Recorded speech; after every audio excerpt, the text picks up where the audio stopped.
Okay, hello everyone. Welcome to a new edition of Human Evolution Through Books. I'm Jessica Lockhart. I am the director of the International School of Humanology with twin seats in Panama and Switzerland, and I am now connecting from Switzerland. I would like to now pass the floor to my co-conductor, Javeria Asad. Javeria? Thank you so much, Jessica. Assalamu alaikum and good evening to our READ community and viewers who are watching us globally. Welcome to the fourth edition of our collaborative event by READ Pakistan and International Institute of Humanology, Human Evolution Through Books. For the viewers who have just joined us, I want to give a small rundown of our previous events. Our first introductory event was launched on 28th and 29th of August, in which we introduced science of humanology and its tips and techniques to the READ community. We invited different humanologists who highlighted the concepts of humanology on the first day with different themes. And then the second day, we talked about growth and change, and also we discussed about how books help us to empower ourselves personally and professionally. Our second edition was based on the theme Violence Against Women. We invited experts, authors, and humanologists to share their point of view and possible adopted solutions to dilute the intensity of this issue. Our third session was planned to highlight women empowerment. On global level, only 21% women are holding high office barriers in government and private sector. We discussed all these issues. We invited Nourzi Afridi, Fauza Belt, and the coach Alexandra Filipina. And they also suggested some good books related to women empowerment. As mentioned by Jessica, I would be the one of the moderator by profession. I'm a mechanical engineer and working as a founding member and volunteer for the READ Pakistan. And my co-moderator is respected Jessica Lockhart, president of International Institute of Humanology, award-winning author and the READ ambassador. Our main agenda of this project is to discuss different social and educational topics under the umbrella of humanology, where we will join every last Saturday of the month. The topic we have today is mentoring young adults. To make our personal and professional life meaningful, it is important to pursue our careers the way we want. We need to mentor our youth to adopt careers as per their choice and priority. They can plan their own lives to make better use of opportunities and talents. Now I want to invite my co-host, Jessica Lockhart, to introduce today's guest with all of you. Thank you so much, Javeria. I am really thrilled because our panel is unbelievably, incredibly fantastic today. The first person I'd like to introduce is an old friend of ours, a person who's devoted his life to helping young people in his country and in his continent. I'm talking about Kennedy Ezirim, who is a global citizen. He is a DF Fighter Fellow, a Justice of Peace. He's a humanitarian. He's an SDG, that is the Global Development Goals advocate and sports consultant. He's the founder of Yagazie Foundation, Yagazie Sports and African Coaches League, which serves mankind in different ways. But not only that, I've been following Kennedy for the last years, and he's always doing something to help young people. He recently launched a program called Yes Camp, in which he was helping young children under deprived circumstances or difficult circumstances find a better footing for their lives. And he's now launching a campaign to help women and children and young girls deal with menstrual situations. So all in all, he's always helping people. Kennedy, it's an honor and a great pleasure to have you with us here today. Go ahead, please. Yes, greetings, everybody. Thank you, Jessica and Javeria for bringing me the youth, for helping the youth. Started from my youthful days. I was a victim of youthful exuberance, let me use that word. Then I realized the ills and the activities that affected my growth as a young person. So today I have, by the grace of God, the Yagazie Foundation, which is an organization that I formed to help bridge the gap. And I'm delighted to be in your midst today, Jessica. Thank you. I'm sorry, Kennedy, we're having a little trouble hearing you. I think the connection is not very strong, and I barely caught the last part of what you were saying. Can you please repeat for our audience? Because the sound was coming and going, at least in our case here, please. All right. Yeah, so this is something beyond my control. My sincere apologies for that. You know, I live in Africa, and this is one of the challenges we're facing in Africa. Despite all this odd, we still move on to see that we help bridge the gap for the younger generations so that they become useful for themselves, their families, and their society. So that. And the reason behind the formation of the foundation, because of the plight facing our youth of these days, they are exposed to so many things that could derail them from achieving what their parents wanted them to achieve in life. So that is that. So I realized that the challenges our youth are facing today or in recent times is hunger, or in other words, starvation, and then insurgency. It has caused a lot of problems in this part of the world. You know, things happens or works differently in different part of the world. But for this part of the world, Nigeria, the challenges has been around insurgency that has caused a lot of people, a lot of younger generation to leave their homes to an unknown destination. That is why we have a lot of IDPs across Nigeria today, which also led to hunger and starvation. This has affected their education, and you know we all love the SDGs Goal 4, which talks about education and empowering younger generation, and it has affected education because their classrooms are scattered, their homes are devastated, the communities and every other things are affected. So that is why we are having a major challenge in the lives of our youth of today. So that is why I am here today to talk about the challenges that our youths are facing. It is generic because what happens in the north is actually affecting what is going on in the south, because Nigeria is a symbiotic country that comprises the southern and the northern part.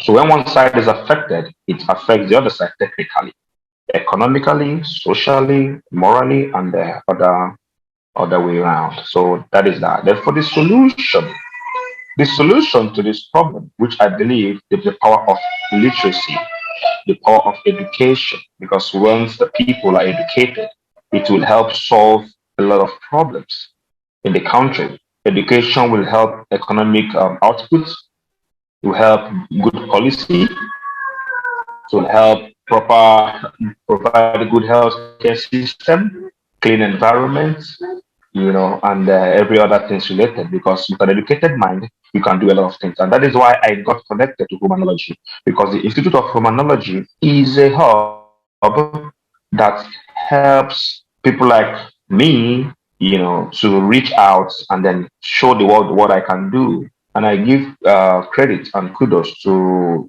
Jessica Lockhart, who has been doing wonderfully well in recent years, to see that the younger generation gets the proper, not just education, the proper models. And one of them is optimism.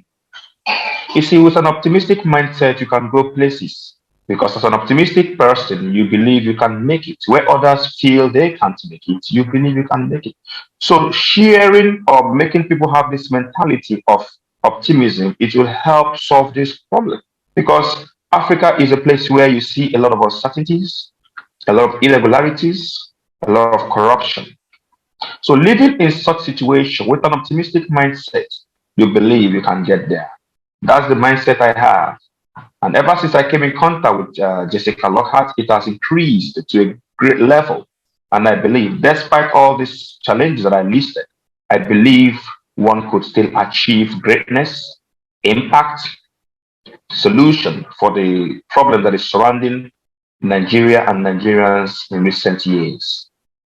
Thank you. God bless. Thank you so much, Ken. Yeah. Yes, question we will take in our discussion panel, and thank you so much. And I thoroughly agreed with you that we need to improvise our educational policies to create more opportunities for our youth to pursue their careers. Thank you so much. You're welcome. Now, moving toward our second speaker, what should I say about this incredible individual? Let me share his profound profile with you guys.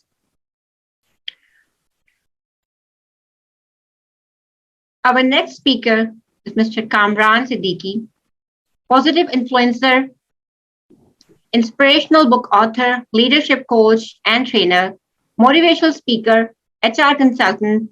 Mr. Karman is having 3 decades of passionate global leadership journey towards developing and implementing talent management. Also, he is working in the Middle East while working with various renowned multinationals and other oil and gas industry, join in the capacity of global talent manager, employee engagement and change manager, etc. He is an exceptional high skill in leadership, public speaking, inspirational writing, change management, peak performance, executive coaching, and mentoring. He has trained around 60,000 plus top level execution in 500 plus leadership development and executive coaching and employee engagement. Wow. Today we have invited him as an author, but he's a trainer, he's expert and multitasker. Welcome, Mr. Karman. Thank you very much, Javeria, for your very kind introduction. And thank you very much all of our audience, which is listening to us and being connected with us. Let's start with a prayer. Bismillahirrahmanirrahim. Rabbi shrah li sadri wa yassir li amri wahlul 'uqdatan min lisani yafqahu qawli. I'm going to talk about from this title, which is mentoring young adults. I'm being based here in this region, Middle East, and I'm going to quote one very interesting example. Sometime back, I was being invited in one of the exhibition, and that exhibition was about the history of the country. And when I was being into that exhibition, I've observed that they started with that a few decades back. Some of the pictures which has been taken in 1930s and 40s of the same place, and it was all reflected with the basic living. It was having a tents over there. The camels are standing, and it's all deserted areas. And then after decades, then they reached to that decade where we are in right now in UAE, and it was all the magnificent development and the super structures, and you just name each and everything has been there. Then there was one question has been sparked in my mind at that time, and I was just wondering that what has bring such a magnificent development in that area. And I was thought about it, and I started asking to my participants whenever I conduct my leadership trainings, and the majority of the people, they said, Karman, has been very obvious. It's not a secret at all. That was the discovery of oil and gas reserves, which actually has been happened, and then they've been able to take the advantage of it, and that's the whole development happened. Then I normally asked a cross question to them, and I asked this question. I said, when you talk about oil and gas reserves, how many years back they came underneath the surface? Or they just been there in 40 years back, 30 years back? People say, no, it was been there from millions of years. Then I asked a question to them again, and I said, if such a huge potential of oil and gas reservoirs underneath the surface, why the change in the life of the people was not there? Why there was no change? Why they were living just a very basic living? They were living in tents, they were riding on the camels, and literally they were being sleeping on the trillions of dollar wealth which was being underneath the surface. Why the change was not there? When I asked the question, the people then had a reflection, and they said, might be they were not been aware of it. I said, fantastic. They were not been aware of what potential, what capacity was being hidden underneath the surface. And that was the one thing which we have to be focused on. Because they were not being aware of the value of that wealth which was hidden underneath the surface, they were not the beneficiary of it. My question to you, all of my listeners right now, there is something which has been given to us by our Creator, which is more precious than this oil and gas reserves. And this is hidden within ourselves. My question to you, are you being aware of right now? Are you being aware of what what wealth you are being given with by your creator? Have you discovered it? Now, the second thing when I ask them, okay, let's say they become aware of, does it make any change in their life? Just the knowledge was sufficient for them that there is an oil and gas reserves underneath the surface? The answer is no. Even if they have been aware of that there's an oil and gas reserve, they can't do anything out of it. So if somebody told you today that you are having an amazing potential and capacity to be a good writer, or you are having an amazing potential to become a good manager or an entrepreneur, do you think only the knowledge is going to help you with that? Answer is no. The thing which is more important, what happened when they bring the expertise from outside, and when they drill down to that reserves which was been there, and they took it out, and they refine it, then they took it to the outside market, and they bring the petrodollar, and the change started happening. So my dear friends, if we take the same metaphor, if you are being given with some of the hidden best potential and the capacity, and you are not being aware of, you are being as equal as like sleeping with that giant ability of that hidden reserves and reservoir which has been given to you by your creator, but you are not being aware of it. But if somebody told you, and you are not taking any pain, and you are not taking any effort to drill down to that ability, and to take it out, and to work on to it day in, day out, and to take it to the right market, only then your life is going to change. So that is a question for us. And no one else is going to do it for us. No one else can do that. Some person say that where is the place where is the trillions and trillions of dollars of wealth has been hidden? You know, it's a place, even not in oil and gas reserves. It was in cemeteries, because there were people who came in this world which are being given such a blessed potential that they are being given an opportunity. If they've given themselves a chance, they could be a good writers, they could be a good composers, they could be a good scientist. The world can get the benefit of it, but they do not take a pain to discover that. So my first challenge to you in this life opportunity, how much you are keen to identify what are the blessed potential which has been given to you? That's $1 million question. Because if you've been able to identify that spark which has been given to you, you are going to awaken the giant from within, because that special ability which has been given to you, my dear friends, that is the thing which is required to be unleashed. Now, if you look into ourselves, who we are, who is our competition? No one is our competition. No one. Except ourselves.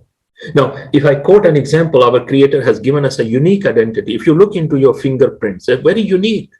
There's not a person like you is going to be repeated in another, was not there in millions of years before, and neither going to come another millions of years. You are unique. It means you are your own competition. You have to discover and you have to become the best version of yourself. And you are the only one, my dear friends. So I would like to quote now, because it's a question about the books, how I've been able to come out with the books part of it. When I was being a younger boy in a grade second, two grade student, my mother I remember giving me a pocket money, and she held my hand and she said, "Kamran, we are going to a market." And I was very happy. I said, might be my mother is going to take me to a candy store. But interestingly, when I reached over there, it was not a candy store, it was a bookstore. And my mother asked me, "Kamran, you have to buy a book." I remember, irrespective, I was so small, I would like to go for a candy, but my mother was more emphasized on buying a book. And when I buy the book, and the next month, then the month after, and the month after, and that process keep on going, you know what happened? The best part happened, which I discovered that even when I grown up and I traveled across 25 countries, wherever I go, the first day whenever I land, I ask my friends and colleagues over there, I would like to visit a bookstore. Why? Because books has changed the whole paradigm for myself. And I'm so thankful for my mother that she has introduced me towards that world of wisdom. And I cannot even think about without having no book in my life. I would live alone with the books, because it is such a wisdom which has been there. So what happened actually? I always quote this thing, because if you are a parent, please remember this thing for yourself as well. It is not important what we leave for our kids as inheritance. Absolutely not. It is more important what we leave within them as values. So if you have given that value to your kids to live with books, to live with a decent life, to live with integrity, you are giving the biggest favor to your generation.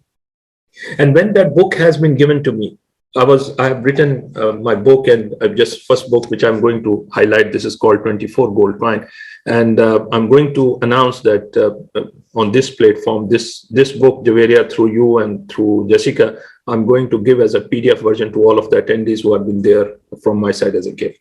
Now, question is, when this book was written, and I was having an audience of hundreds of people in front of me, I told them, I said, I'm going to introduce you to the book which has been written 40 years back, published today. And they were surprised. They said, Kamran, how come it is possible? 40 years back, the book written and published today. I said, yes. And I shown them this book. I said, this book has not been written just this year. This book has been written on that day when my mother took my hand and took me to the bookstore. That book was written on that day. So what I'm going to highlight onto that part, because as I mentioned that we have been here, this book title is 24 Gold Coins. And I have written and narrated my story. Because from the mentoring aspect, I'm going to highlight to all of my listeners right now. I've been talking to you right now. Javeria has highlighted, I'm a motivational speaker and etc. etc. Of course I am. But till the age of 24, I was the most introvert sort of a person, my dear friends. Most introvert, a lack of confidence.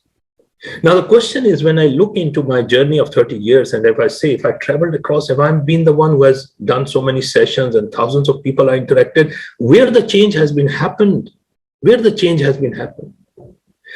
has not happened into my physical body, but the change, magnificent change, the mega change has been happened only at one place, which is my thinking. My thinking is not the same. So I'm going to ask you, if you change your thinking, you can change your environment. You can change the whole world around you. How much effort you are making right now to change your thinking? What books play the part? What is the role of the book? And you are not going to get from your curriculum only. You have to read the books to get that source of wisdom and to reflect upon it. When I written a book, then I realized that when I try to put the summation of my 24 and 30 years in a book, how much efforts I have made into it. And this ready-made recipe of success is available in few pages. You can just go through the journey of someone who have traveled across so many countries and has learned things. Now, my dear friends, when you look into the inventory, this is the best investment in your life. Because if you are a professional, now I'm talking to a professional. If you are professionals, what you are being paid for in a business market? You are not being paid according to the time you spend inside your organization. Absolutely not. You are not being paid according to the time. Because if you are being paid according to the time, why there is a paid disparity? Why a CEO of the company is being paid more and the managers are being paid more and the workers are not paid much? So we are not being paid according to the time. We are being paid according to the value which we bring during that time. Please make it very clear.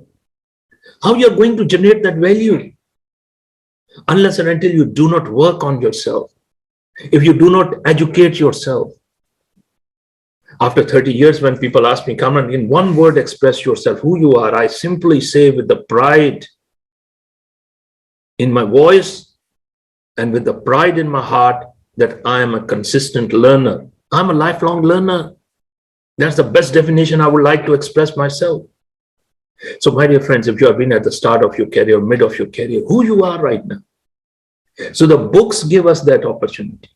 And what I'm going to talk about when I was having so much of introvert personality, what has changed in myself? I learned two things. And my mentoring advice to all of you.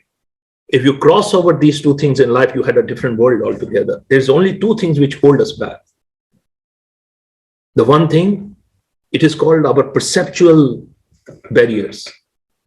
We perceive something wrong about ourselves and which hold us back. That is my wrong identity. So if I'm being given that identity,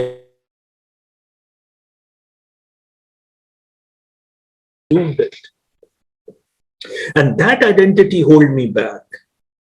That identity. So if you challenge your perception, if you challenge your limitation, and you face your fear, whatsoever legitimate things which make you fearful, face it. Just go for it, and you'll have a different reality. The number two thing, which is very important, is your emotional barriers. Sometimes it's very difficult for us. We have some substance, we have something to say to the value to this world, but we are emotionally entangled because we feel like what my family will say, what my colleagues will say about it. My dear friends, let's have a belief on yourself. If you have a belief on your story, if you have a belief on yourself that you have been here, so we have one chance. I'm going to conclude with one message, which is a mentoring message, and what you can say the slogan or the theme. I would like to leave it for you. Please remember, my dear friends, in our life, it doesn't matter how much is the length of my life. It doesn't matter how many years I got in this world. It doesn't matter how much life was there in those years which I lived. What was the depth of my career? What legacy? What contribution I have left back? How you are going to express yourself? The choice is yours. Thank you very much. Thank you very much, Javeria. Thank you very much, Jessica. Thank you very much, Kamran, for these inspiring words. We have to ask our audience to please forgive us a little bit because we had some difficulties hearing Kennedy before, and we inadvertently and unwillingly cut him off a little bit. So Kennedy, our apologies because the sound was not getting to us properly. So we will introduce the next speaker now, but after he finishes, we will give you some extra time so you can finish your presentation. Sorry about that. So far, we've been, thank you. We've been hearing two wonderful speakers speaking about the importance of having our basic needs satisfied before having to approach our talents or having to develop our talents, and how important having an optimistic mentality is. And we've also heard Kamran speaking about how not knowing what we are or who we are or who we can become obviously prevents our devolution and our development, and how we are all unique, and books can be the key to helping us discover that. He also spoke about the barriers, the intellectual and the mental barriers we sometimes pose ourselves by having or believing certain beliefs. I'm going to give the floor now to the third speaker.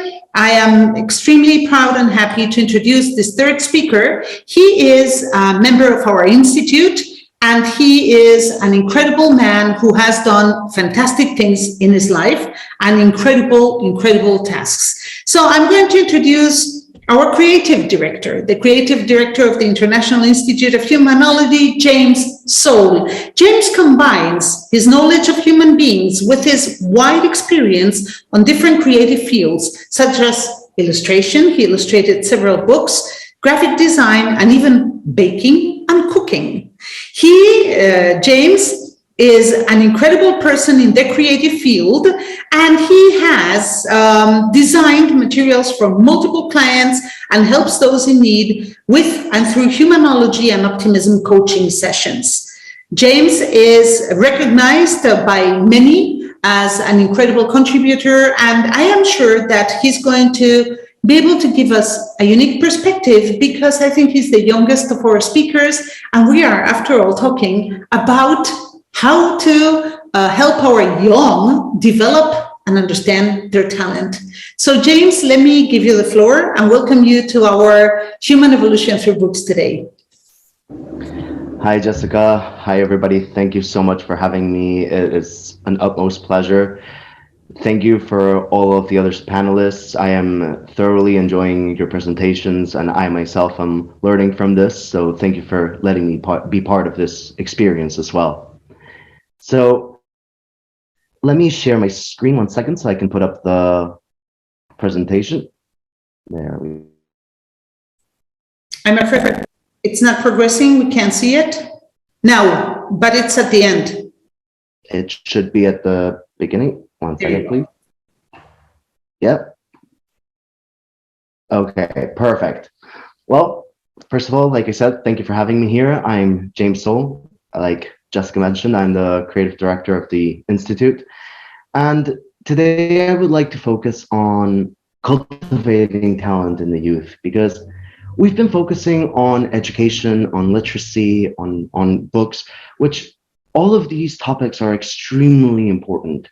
I completely agree. And yes, we have to focus on our values, on the education that is given to us. But we also have to focus on what talents we have and how we can build on them, how we can create something for ourselves from what we are already good at. So, what do I mean by talent?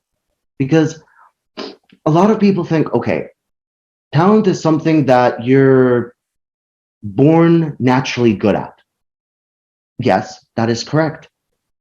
But talent isn't just that.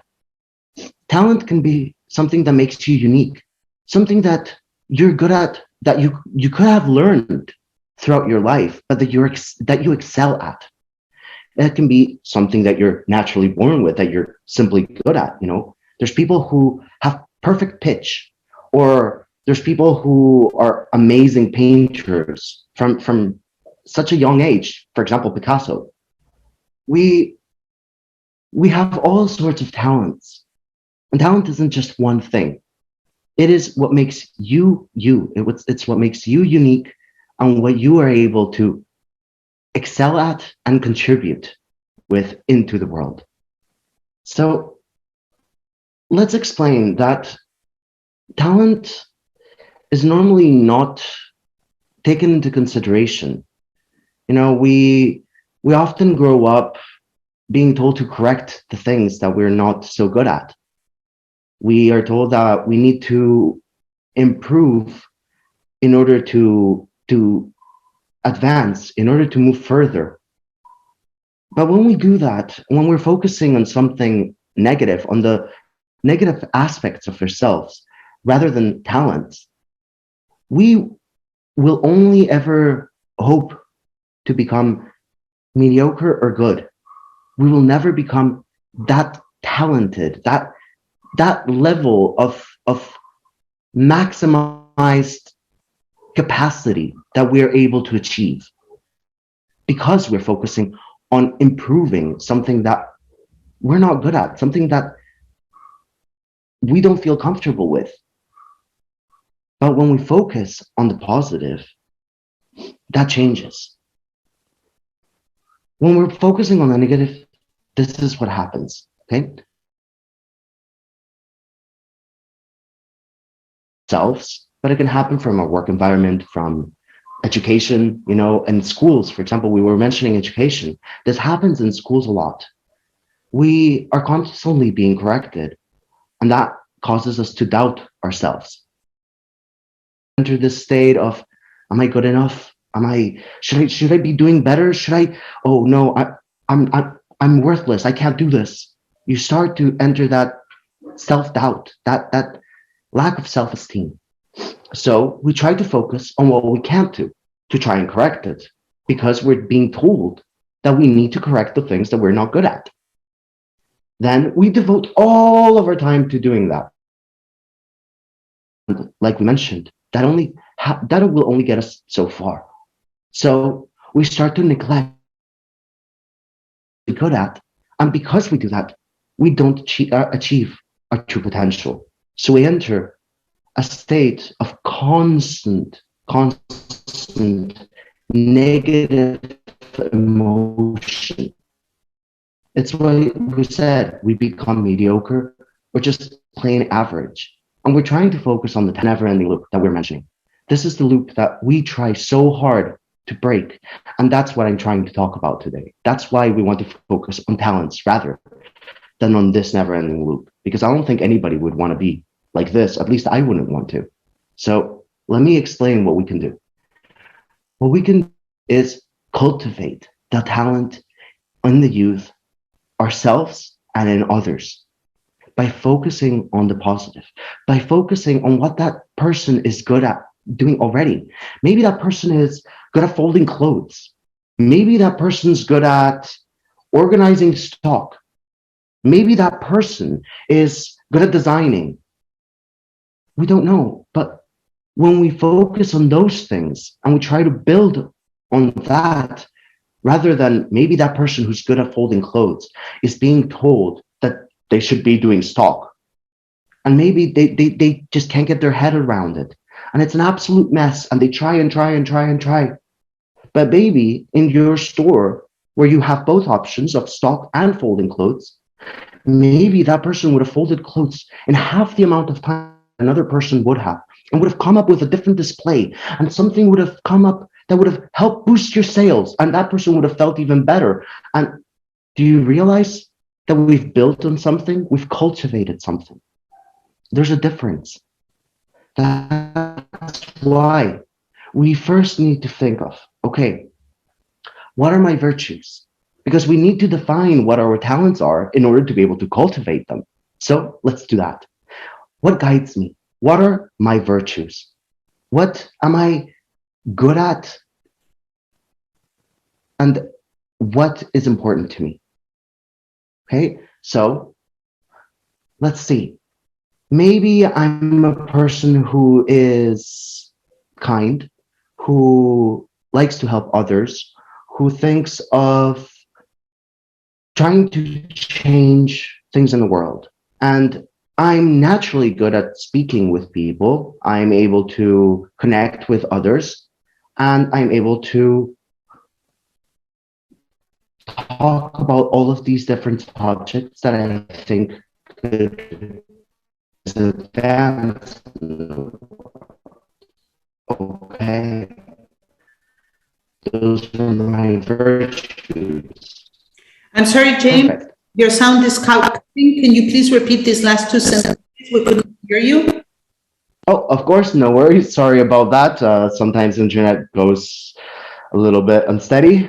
Of course, what I was saying is that our virtues are very important because they link to our abilities, which is what we do well. We mentioned, yes, that in our virtues, we're able to speak, we're able to connect with people, but that's also what how we connect with others. We are kind, we like to help others. That's our virtue. Now, how do we communicate? My abilities, well, I'm able to communicate with people in a way that no matter the age, no matter the group, no matter the culture, I'm able to connect with that person. And it just comes naturally to me. I've always been able to. That's an ability, for example. Okay, now we're connecting both things, right? Our virtues and our abilities. But that's more, which is, what have I learned to do well? What are our skills? We mentioned that we are able to have talent through skills that we have acquired through time as well. Okay, so let's see. Maybe I'm a good painter. I like to paint, but I've learned along the way the different techniques. I've learned about new art, about abstract art, about surrealism, about romanticism, about cubism. I have learned and I have acquired that knowledge along the way, and I have improved my skills. I have improved something, and I have gotten better to the point where it makes me so good. Perfect. We have those three things. We have our virtues, our abilities, and our skills.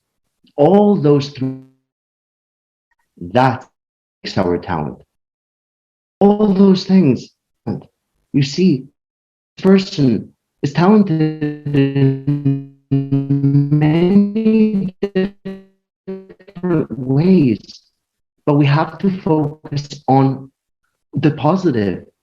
Every person that can put their little grain of salt to make a difference, because each step makes a difference. Each advancement makes a difference. No matter how small, it's a difference.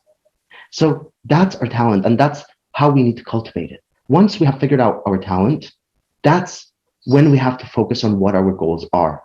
Because it's not enough to know what our talents are and to cultivate the talents. Yes, it's important to boost all of those things that we just mentioned.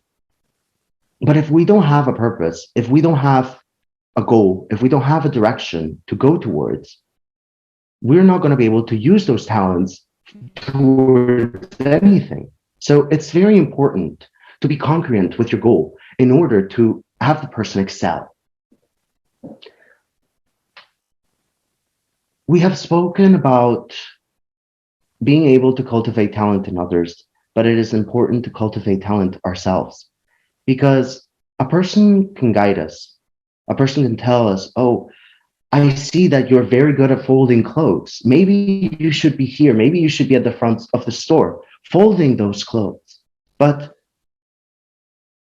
if you don't take up the opportunity, if you don't work on yourself, that person could have said, no, oh, okay, I'll try, but you have to work on it yourself as well. It's both parts. It has to come from you. You have to cultivate your own talent, most of all. Others can help, and others may be able to guide you along the way, but it all comes from you. And that's part of what we speak of in Humanology constantly, that we take the reins of everything that we do, because we are in charge. So yes, we can cultivate talent in others, but utmost important is that you cultivate your own talent first, and most importantly. Once we're able to do that, you're able to discover your talents and make them shine. It's fairly simple. As you can see, anybody is able to do it. And when we focus on that, achieve great things. Look at, for example, Albert Einstein. That's a great example of what we're speaking about right now. They told him that he should focus on mathematics. Did he do that? He focused on physics. He focused on what he was good at. They told him that he had to improve mathematics, that that's where things were at. But he kept on focusing on physics. He kept on excelling and excelling, and he didn't stop until EMC equals squared, right? E equals MC squared, sorry. He was able to create something. He was able to change the world thanks to focusing on those talents, thanks to focusing on those positive assets, on those contributions that he knew that he was able to, that he believed in himself. Like we've mentioned in other presentations, yes, all of those things are very important. Education is very important. He educated himself, but he also cultivated his talent. It is important to do all three things. It's important to take part in all of it. So thank you. Thank you for listening to my presentation, and thank you for letting me take part in this experience. Thank you, James, for this presentation that you just shared with us. We're very, very happy and very fortunate to have you with us. As we said, we're going to try and give a few extra minutes to Kennedy Ezirim because, well, unfortunately, as you can see, we're having some sound problems today everywhere in the world because James happens to be in Spain, Kennedy's in Nigeria, Javeria is in Saudi Arabia. Karman, I don't know where you are, but I am in Switzerland and we all seem to be having some difficulties. So I would like to give 5 more minutes to Kennedy so he can complete his presentation. Thank you, James. Go ahead, Kennedy, please. Yes, thank you, Jessica. You see, that is the power of optimism I talked about earlier. You know, I'm always optimistic in everything I do. That's why I was open for another opportunity to continue my presentation. Yes, I spoke about the problems in the youth or the younger generations in Nigeria. In addition to insurgency and hunger, another is unemployment, which I will add to that. So now, I'd like you to please project a small slide so I could share the solution and then our responsibility as an organization. So now, the solution is to help solve the problems facing underprivileged and underserved youth, because we seek to get support from all corners, which will enable us to cover the cost of educational, social support, health, and nutritional assistance for them to be able to remain in the class. This is the solution we have Because when we educate these children or the youth, including proper dietary system or dietary arrangement, giving them good health assistance, and making sure the environment is enabling for them to study, they will surely become good literates or better citizens or employable persons in the near future. That is a solution. So as an organization, we have the responsibilities to provide a scholarship arrangement for them, although I use children in the slide, but it is equally for the younger generation. The children and the youth just have a little differences, but they are similar in most cases. So with the provision of scholarship fund, which will help them because some of them, their parents are not working, even those that are working are not well paid. So this scholarship fund will help, finance their education so that they can get the best or benefit from the literacy initiative available in the country. Another is to provide a timely development, a timely development which will come in different programs like a psychosocial program, or even like our year's camp, which we did last December. Jessica, you're very much aware of it. These programs help to bridge the gap and then educate the children and the youth, because we include a lot of activities like social activities that will build their cognitive or their cognition, sporting activities because they love to play, they love to have fun. In such situations, they can express their views, their mind, they can share and even interact with other youths from different part of the area. So these programs we introduced in Yagazie Foundation, we believe is our responsibility, to help what we are facing. Because why my presentation is different is because of the way things are happening in Nigeria. I believe most of us see some of them even on the news, that Nigeria is, a lot has been happening in recent years. Another thing we do is we provide cross-cultural and inclusion programs for youth. We believe in diversity, we believe in inclusion. We believe because Nigeria is a multicultural and a multilingual country. So we have a lot of people just in my street. On my street, we have a lot of people from Ghana, Niger, Cameroon, Benin, Togo. So we see diverse cultures every day. So we as an organization will try to bring everybody together with a program that will encourage egalitarianism, that will encourage oneness, togetherness, so that one could learn from the other. And it even helped me as a person because I grew up in a cosmopolitan environment where we have a lot of people from different parts of Africa. And that was what led to the formation of the African Coaches League. From the introduction, just if I remember, I'm the founder of the African Coaches League. So all these things made me to create a platform that to bring everybody together for us to achieve, So as Yagazie Foundation, our responsibility finally is to keep opportunities, because we can't do this all alone. And as an advocate of the Sustainable Development Goals, I believe in the Goal 17 so much. We talk so much about partnership, collaboration. Nobody is an island. We cannot achieve this all alone. So with the help of funders who could support these programs, we can be able to reach out and provide a lot of scholarship opportunities for these wonderful youth who does not have, application. So that organization, our responsibilities have been highlighted, and I talked about the solution. Now, the programs that we hold. I was about to talk about the programs that we do, but that's okay. Thank you. I'm sorry, Kennedy. No, you did run out of time. I'm sorry. We have limited time. We have to also move on to the panel part of the presentation today. And we wanted to ask you a few questions. So, Javeria, do you think we should go straight to the panel? Yes, but before we go towards the discussion panel, can you add some concluding remarks regarding mentoring in youth from your point of view? Of course, I will be brief just to save some time for the rest of the fantastic experts we gathered here today. What I would like to say is that young people are usually taught, they're not usually mentored. And I think that mentoring is fundamental when working with young people, because mentoring and teaching are not exactly the same thing. We want our young people to, as James said, take control of their own lives, of their own reality. We don't want to continuously tell them what they need to do and how they need to do it.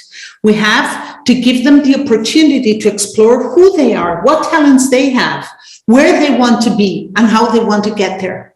Our job, I think, is to help them discover those talents, to help them find ways to exploit them or make them grow, but not just by telling them what we think is best for them, but by being together in this journey with them so they can explore, they can test, they can try, and they can learn from their mistakes without feeling scared or limited even by their beliefs, as Kamran was saying before.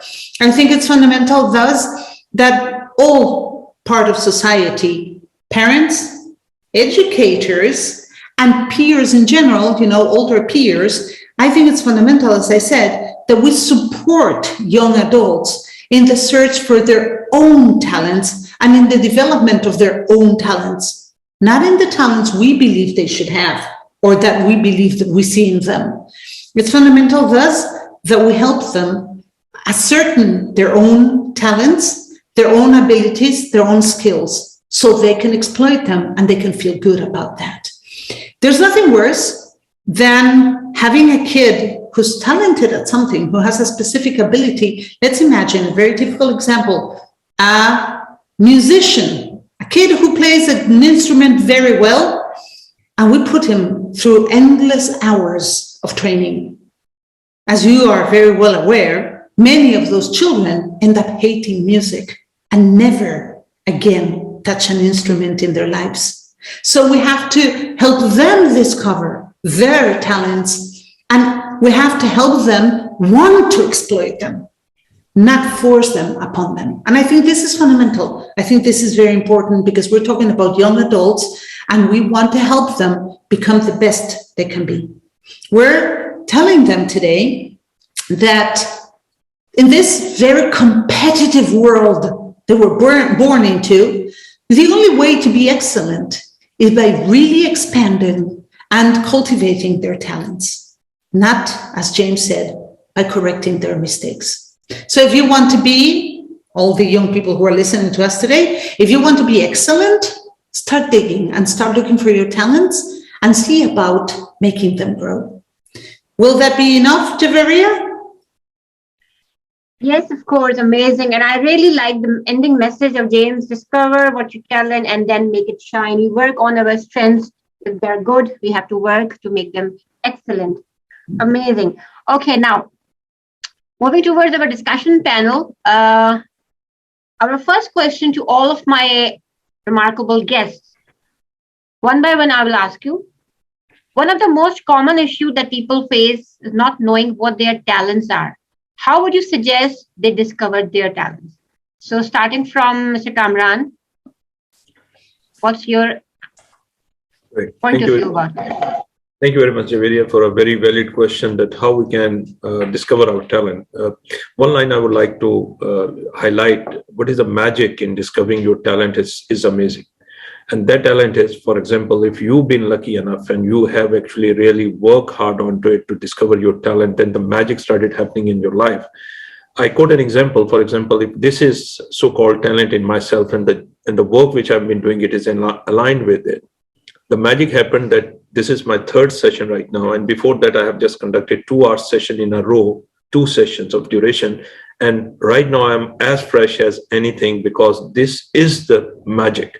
You never feel tired, you never feel exhausted, and you always been charging up. And this always gives you a competitive advantage. So first of all, why this subject is important, you must have to keep on searching what is the innate ability given to you by your creator.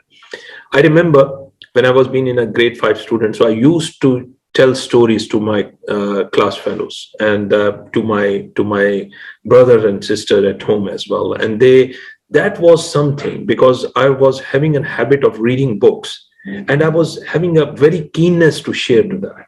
Now, if I look upon that, if this was a talent of sharing stories, so it means you can well imagine that if I've been doing my work of training, if I'm doing my inspiration and sort of thing, it's come to me very natural. So I didn't have to, it's like a very seamless sort of stuff for myself. It's very, very smooth flow onto it. Now, the question is how we are going to discover that. First of all, if you are parents, you have to look into your children, you have to look into that special abilities or special interest which your kids have been taking care of, which they are being into it, where they feel like that is the thing which is more coming enjoyable to them. So that is one responsibility. Second thing, if you have been grown up and you still not been able to identify what is the talent you have been having, then you have to keep on experimenting with different ideas, different trades, different projects and activities around that, because many of the things which can catch your eye, but what are the things which catch your heart? And that is where the talent comes into that, which feel like you have the natural, you've been easy to learn that skill, you have been easy to go through it. This is something which pull you in, not you have been pushing yourself towards that. That is part. Nowadays, there is, in a scientific world, there are so many tools that have been available as well, which is going to give your personality profiling. So I would invite you that if you have a chance, you have to spend that very meager amount of money, and then you can do your personality profiling as well, which can identify some of your strengths and some of the areas and even some of the suggested professions which are being the best part for that. Another thing which you can do, you can also seek a feedback from your peers, from your managers, from your parents, from your family around. And you can ask them that, give me a fair feedback. What are the things you have observed within myself? What are the things which I'm good at? What are the things which actually you feel like that if I've been doing into it, I'm being very natural into it, I'm being impactful into it. So I think that sort of stuff which can give you a lot of things onto that. As I mentioned, why it is very important to start doing this exercise in childhood. I remember when I was being in grade 6, I think, the first business I've done when I was being in grade 6. And that was a very simple business. No one has told us anything about it. And I remember at that time, when during our childhood days, there was a small Eid cards, which actually used to be sold before the Eid event. And we are being the grade 6 student, and our market was a bit far away from our house. And we found that many of the people, they are going into the market and they are bringing that. So we got an idea, myself and my friend. We borrow money from our parents. We just go into the market, make a deal with them. And we said, we are going to have that card, which we want to sell near to our place. If we are not been able to sold it out, we are going to come back to you and things like that. So what is more important? The important thing is that this sort of small events tells that you have a natural affinity. So if my parents can take a look into that, then choice is very easy for them. I hope I have answered that question. Yes, very well. Yeah, definitely. It's the first responsibility being a parent is that they should spend time with their kids, and they should observe that in what area they are good at, and they can polish their skills. Okay, now moving towards our second guest, Kennedy. First of all, apologies from my side because I was unable to hear you, so I thought that you have finished, but please accept my apologies. And what's your point of view regarding this question? Repeat again, please. What the question? Yeah, question was that, but one of the most common issue that people face is not knowing what their talents are. So how would you suggest they discover their talents to pursue their careers? There's lack of mentors. Like in this part of the world, we don't have mentors. Like Jessica rightfully said, we have teachers, but we don't have mentors. A mentor is like a counselor. He is like a development officer who can see what a child or a younger person should become in the near future. So our inability to provide mentors over the years has caused a lot of problems. That is why a good number of Nigerians or even Africans, when they travel outside Africa, they began to see their potential, their hidden potential. I was like that. You know, the first time I traveled to the US, I never knew I had this leadership quality. I never knew I could engage a lot of people within a short period of time and then start giving them the right message. They were so happy, you know. So that is that. We don't have enough mentors in this part of the world. And in recent years, we only have few, and we're still having the problem. What every child knows in this part of the world is either to become a successful footballer or a musician or an actor or an artist. That's it. They don't know that they could do a lot of things. But with the availability of a mentor, their potential could be spotted. Thank you. Yes, for sure that we need mentors. And it's a great to see you guys are mentoring you. They're working so hard to,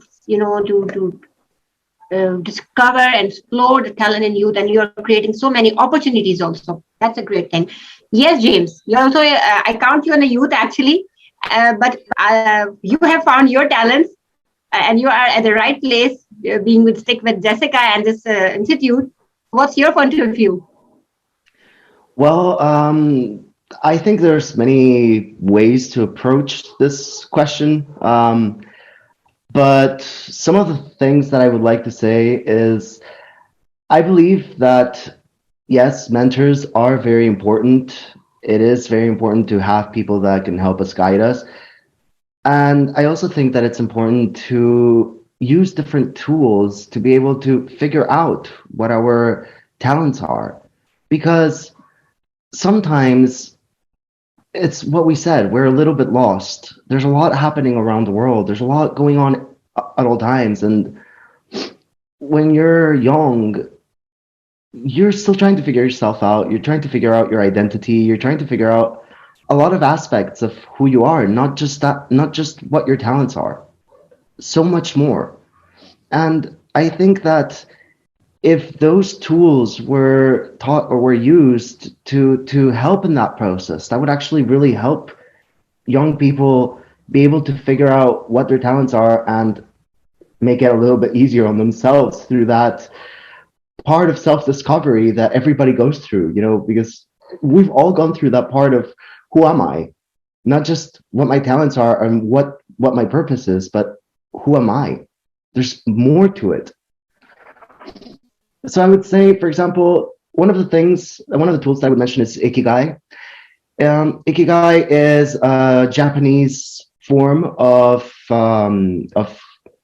selection of what your purpose is in a way. It helps you be able to funnel what you would be able to do while staying true to who you are, your talents, what you're good at, and what you can contribute. So it covers all aspects, but in a positive aspect. It's focusing on the things that you're good at. It doesn't ask you what you're not good at. It doesn't ask you what you think you should improve on. There's nothing of that sort. It's focusing on that what you excel in. And then through a series of guided questions, you figure out not only what your talent is, but what you can do with that talent. What we were mentioning before in that presentation about that goal, that where we have to be congruent. Well, that actually helps with that. So I think Ikigai is a wonderful tool. In fact, in Japan, it is actually used in quite a few schools for that. So I think it should be implemented in many more places. And it could actually also be used with parents.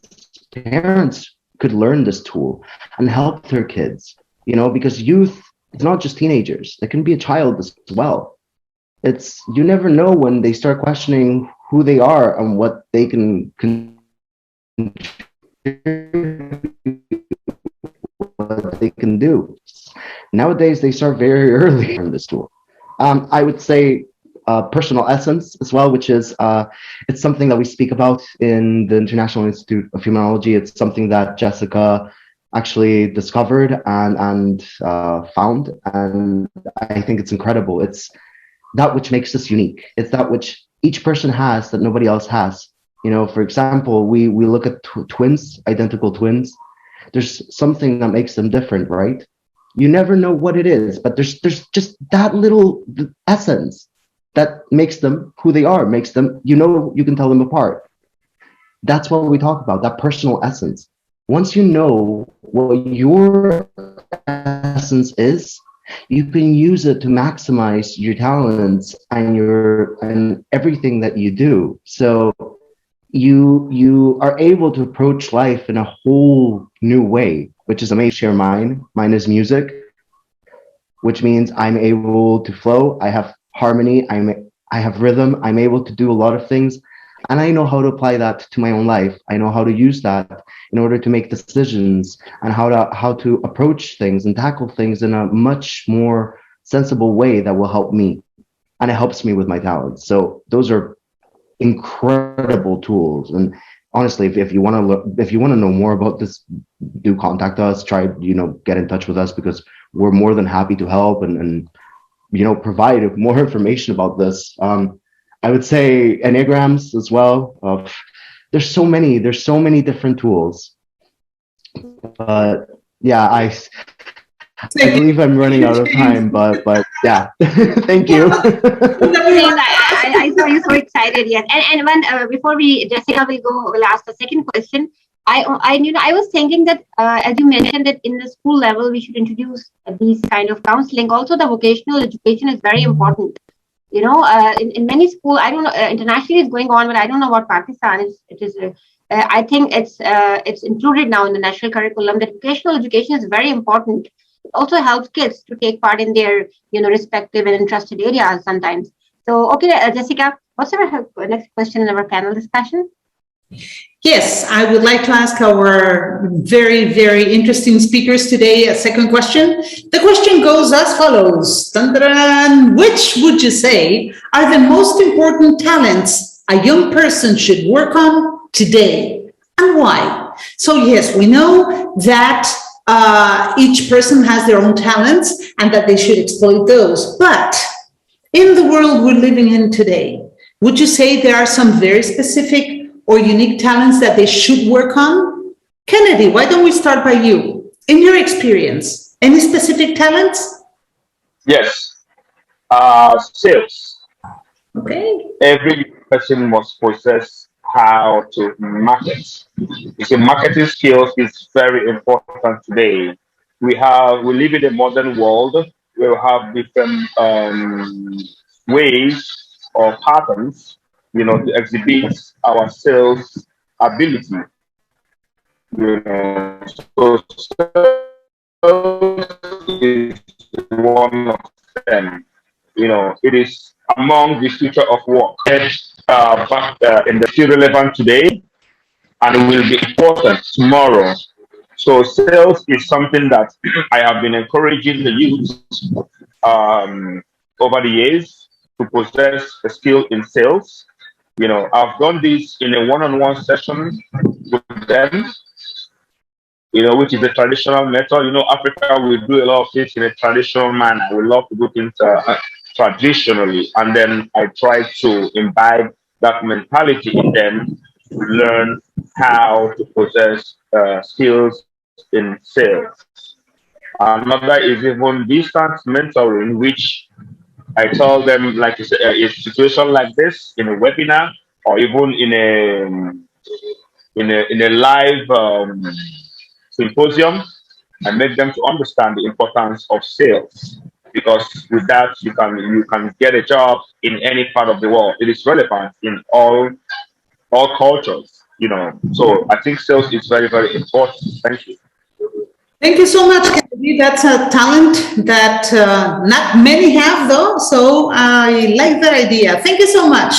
Kamran, which next? What do you think is the answer to this question? Are there any specific talents that our young people should develop a little bit more? Yeah. Thank you very much, Jessica. I think this is a very valid question, and especially that's the most important question for our youth as well, to identify what are the things. If I reflect upon what in the universities, or especially for the youngs, when they come out of it, they're more on the subjects, they're more on the technical side, on learning on some of the subjects and ideas and things like that. But I think in the practical world, when they are being there, the most important skills which they require is, for example, we start with the communication skill. So that is very important. For example, irrespective of how much you know about the subject, it's equally very important that what abilities you are having to express it, to pass it on, to influence, to inspire, to make your point across. So that is one of the important thing which I would say that they must started working on their communication skill. Second aspect is that they should also build up that ability for the problem solving thing, because I always say in my sessions, in the leadership sessions, I always say that one of the titles which we all carry across the board is that we are the problem solvers, irrespective of whatsoever the title we are having. So if you are a chief executive officer, so you are the chief problem solver. That is a title related to your capacity and capability, and that should started happening when we are being in the youngsters, we are in the universities, colleges. We should start learning onto that. Important shift, I always say it's a skill. I would say how to attain responsibility, because important thing which is makes you successful either as an entrepreneur or either as an employee or either any role, how much acumen you are having to attain that responsibility. So the self-responsibility you started taking up, that is very important onto that. Social skills are very important because we are being working in a connected world. So how much you are being able to work in a multicultural environment, because now it's a global community. Right the way, for example, even this session, all of us, we are being carrying a different backgrounds, and we are working together for a common objective. Now, how much understanding, the cultural understanding, the other norms I'm being sensitive about, how can we work together? That is very important. Nowadays also, because of the social media and other things, the stress level of the people, because now they feel like that they're never off the hook. They are always being on the run. So every person is chasing them up. There is no point where they are going to make a full stop somewhere as well. Now, how you're going to manage your time, how you can manage your stress, that is very important thing. Digital literacy, I would say, now we are being into a digital era, and I would say when we have been growing up in school, college, universities, that the life was very simple. It was not that sort of so much of the things which I need to be aware of. Now, virtually, I cannot go to, I mean to say, physically, I do not require to go to many of the places, including bank. I have to educate myself on the so many gadgetries and so many programs and so much things are being available. So digital literacy, I would say it's very important. Creativity, innovation. And if you look into those most in demand professions or the skill set, which is under Industry 4.0 revolution, which they talk about, they're saying that this sort of critical thinking, innovation, problem solving ability, no machine can do that for you. None of the advancement can do that. Human factor which has been there, I would say that must be honed, and that talent should be nourished. I hope I've answered the question. You most certainly did. Thank you, Kamran, for that answer. We're going to move on to the last person in the group today to answer this question. James, what would you say are the talents that perhaps young people should develop further nowadays? I'm going to stay true to my message from what I've been saying all along, which is I think that each person should focus on what their talents are, not on a generalized talent, because yes, it is important to communicate, to have those talents, to be able to connect with people, to be able to push forward. All of the talents mentioned are extremely important. Sales are very important. Yes, we need to be able to boost economies and have all of those factors. But it's what I've been saying all along. We need to focus on what we're good at ourselves. We need to focus on us, on developing that which makes us unique, which we are good at, which makes us happy, which makes us enter a state of flow where nothing matters when we're doing that, where time ceases to not exist because you're doing that, you're in that moment. That is what you need to excel, or that's what you should cherish. That's what you should cultivate, I would say. Yeah, you need to cultivate it. You need to cherish it and nurture it.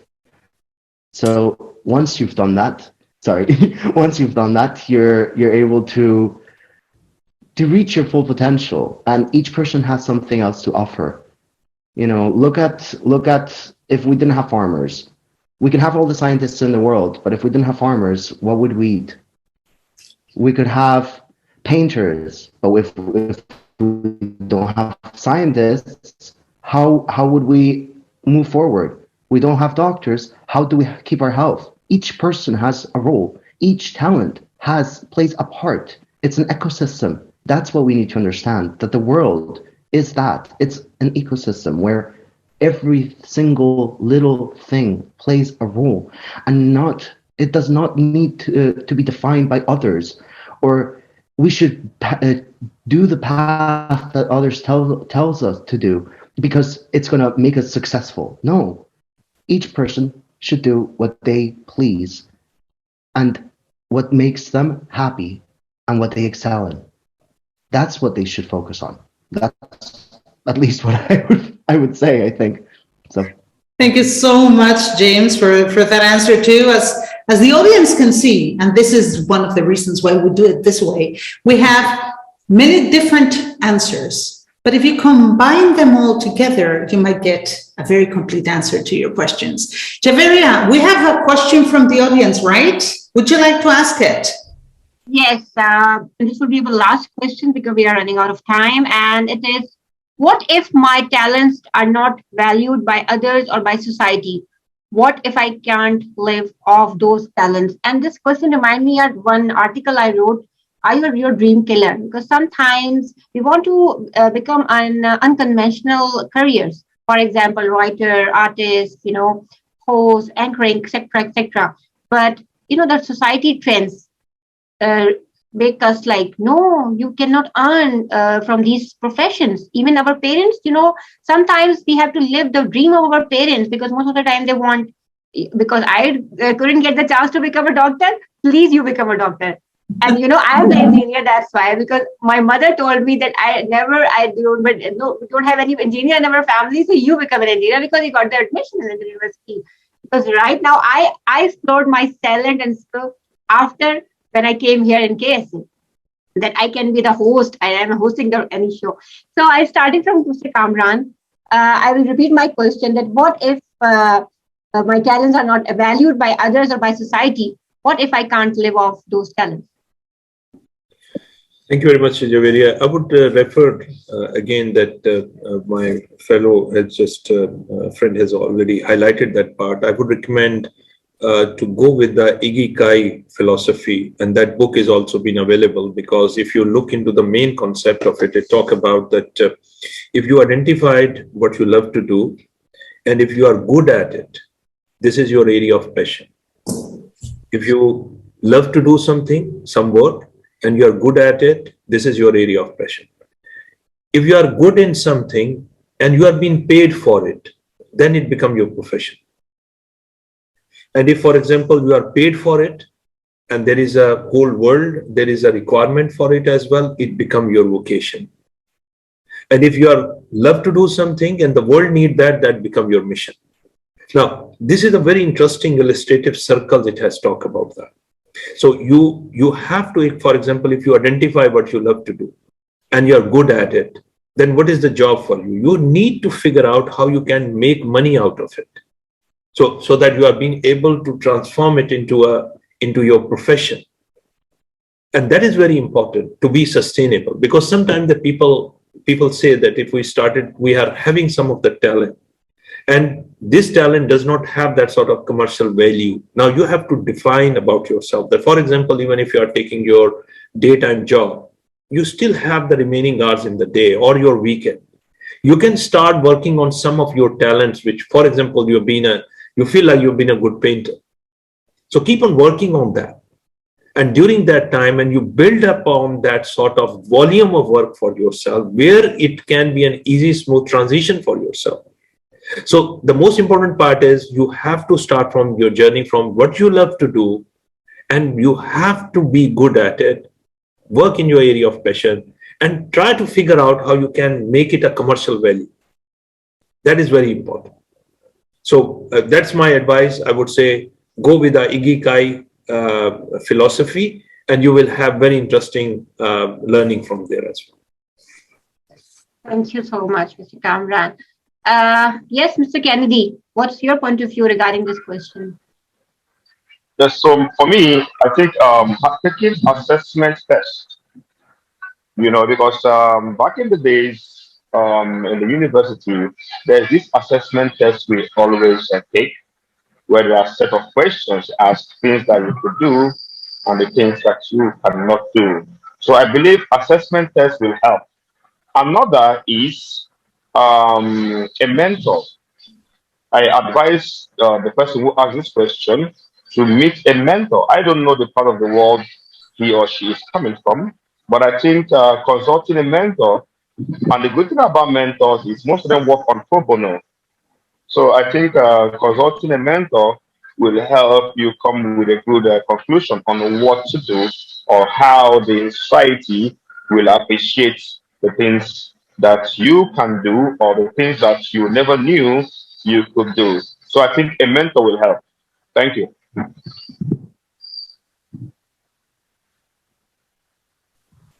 Thank you, Mr. Kennedy. Okay, James, what's your take on it?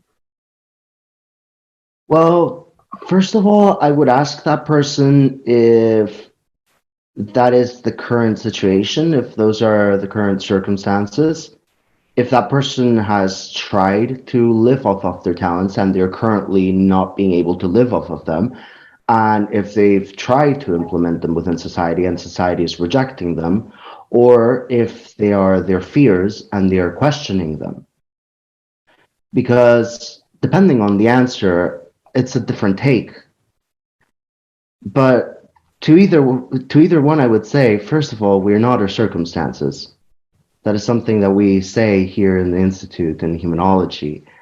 We are able to change our circumstances. We're able to change our conditions, our environments, our opportunities. We're able to create them. A true optimist creates them. It's what they mentioned before. A true optimist believes that they can make it. Are you a true optimist? Are you questioning? I would first ask myself that. I would first start by trying or developing optimism, because in order to be successful, yes, talent is important, but it's what we said, we need to cultivate it. And part of cultivating it is being an optimist, because a true optimist believes that they'll get there. Albert Einstein believed he would get there, and he got there. Even though he was rejected by society, even though they told him he wouldn't live off of the things that he was doing. Look where he got, for example. There's so many examples of so many people like that. Walt Disney is another one. How many banks rejected him? How many? I think it was 17. But he never gave up. True optimism. You can change your circumstances. So I would say that. And then to the second bit, if it's your fears, the fear is in the future. Fear does not control you. You control it. You control your life. You are in charge. You take the reins of everything. So make your talent be your superpower. Make it so strong that there's nothing and nobody that can defy it. Make it so that it's so cultivated, that it excels so much that nobody can question it. Nobody questions Walt Disney now. Nobody questions Picasso now. Nobody questions all of the great, wonderful, great minds and people that have walked this earth once they have stood their ground, because they know that fear cannot control them, because you have to live in the moment, right here, right now. Fear's in the future. What if they won't? Is it happening right now? No. So as long as it's not happening in this very moment, make the most of it. cultivate that talent, use it, and then you'll see. Let me know. Thank you, James, again, and Kamran and Kennedy for those incredible answers. I think the person who asked the question has a few tips to work on, and we're coming to the end of our time, but we can't finish our human evolution through books without asking one last very quick question, because we don't have that much time. Okay, Kamran already offered his book and recommended his book. I'm sure there are other titles that all of our speakers can recommend our watchers today. So what books would you recommend people to get to learn about mentoring young adults? They could be books for themselves, or they could be books for the mentors themselves. So any titles? I will not direct the question. I open the question to the three of you. Any titles, any books you want to recommend?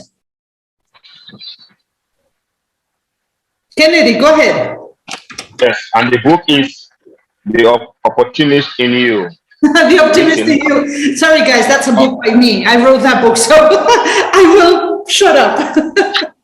That book is great. It's so insightful. It touched a lot of things, because most of the questions we ask today is all surrounded around opportunism, your ability to do things that you cannot do, or the things you want to do. So that book will help build the optimism in you for you to be able to achieve. Thank you. Thank you, Kennedy. James? Well, that was one of the books I was going to recommend, actually. No worries. Yes, it is a wonderful book. Actually, there's two other books by Jessica that are incredible for all of this, which is What Story Do You Tell Yourself and Coaching for You. Because I believe that once you have all of these three books, it's what we were saying. You have the tools, you have the knowledge, you have the education, you have the literacy, you have all three components that are going to make you maximize all of your potential to reach those parts, those goals that you thought were unreachable. You're going to become a true optimist. Thank you, James. Kamran, any other titles to add? Maybe that are not mine. One of the book which has really mesmerized me and which I've read through it is The Whole Philosophy, and that was written in 1944. The title of the book is The Man's Search for Meaning by Viktor Frankl. That's an amazing concept. It gives you a bit of paradigm shift in your life, because the gist which I've discovered, which has actually helped me a lot, especially in the COVID scenario as well, what he highlighted, he said the events does not have any meaning except the meaning which we assign to it. Mm-hmm. So the same COVID scenario, for example, people have a different response because of the meaning which they have assigned. And the philosophy is, if you change the meaning behind the event, you change the whole paradigm shift. And I strongly recommend that book, that we have to go and read, Man's Search for Meaning. Thank you so much, Kamran. Javeria, we are already over time. Would you like to quickly invite all our fantastic speakers, thank you for being here, and our audience to the next Human Evolution Through Books? Dun, dun, dun. The topic's going to be humanization in companies.